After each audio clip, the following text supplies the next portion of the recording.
আমাদের ছোট লোকের মতো আমি পার্টিতে বসে খাবার খাবো? সুমনা, মেয়ে কি বললা? কেন কানে যায় নাই? যা শুনছো সেটাই বলছি। ও মা, তুমি যদি ওই পাটিতে বইয়া না খাইতে পারো, আমার ঘরে একটা চেয়ার আছে, অবশ্য পাওটা একটু ভাঙ্গা, তবে তুমি বইসা খাইতে পারবা, অসুবিধা হইব না। স্যার ডাইনা দেই। ভাঙা চেয়ারে বসে সুমনা খাবার খাবে? অসম্ভব। ছি ছি, এসব কি রান্না করছে? এর থেকে তো আমার বাসার কাজের বুয়ারা ভালো রান্না করে খায়। মাকে ভেবে অপমান না করলে হয় না? এটা কোনো রান্না হইলো? তুই খাবারটা খাবা না ঠিক আছে, সেই জন্য তুমি আমাদের রিজিকটা নষ্ট করবা? এই একটা ছোট লোকদের সমস্যা, কিছু বললে তাদের অপমান হয়ে যায়। যত সব ফালতু নাকামি। মাথাটা ঠান্ডা করো, বুঝতে পারছি তুমি এগুলি খাইতে পারবা না। তুমি কও তুমি কি খাইবা, সাইফুল হোটেল থেকে আইনা দিই।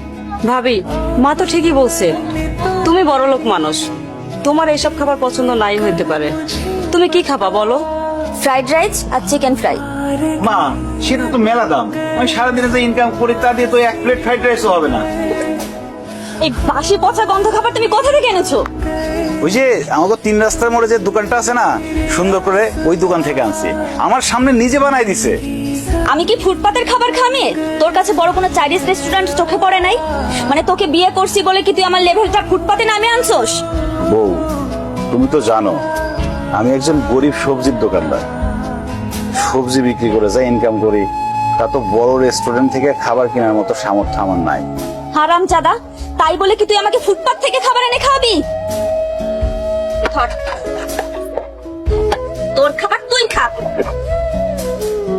তুই এরকম কষ্ট করে আর কতদিন পার করবি? তোরে তো বউ সম্মানও দেন, আর যা মনে হইতেছে বউরে দেখে মনে হয় না বউ সংসার করে। মনে হয় তোর তালা কিনতে চাই। এখানে বালিশের পরিবর্তে ইটকে আমি রাখছি যাতে তোমার মাথা থেকে রক্ত বের হয়। বেশি পরিশ্রম করে তোমার জন্য চাইনিজ থেকে খাবার নিয়ে আসবো, ভালো ভালো খাবার নিয়ে আসবো। আমার না কোনো খাবার চাই না, আমার না তোমার থেকে ডিভোর্স চাই। কারণ তোমার মতো সবজিওয়ালার সাথে না আমার চাই না।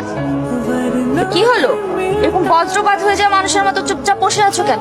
কি বলছি কানে যায় নাই? জি, গেছে।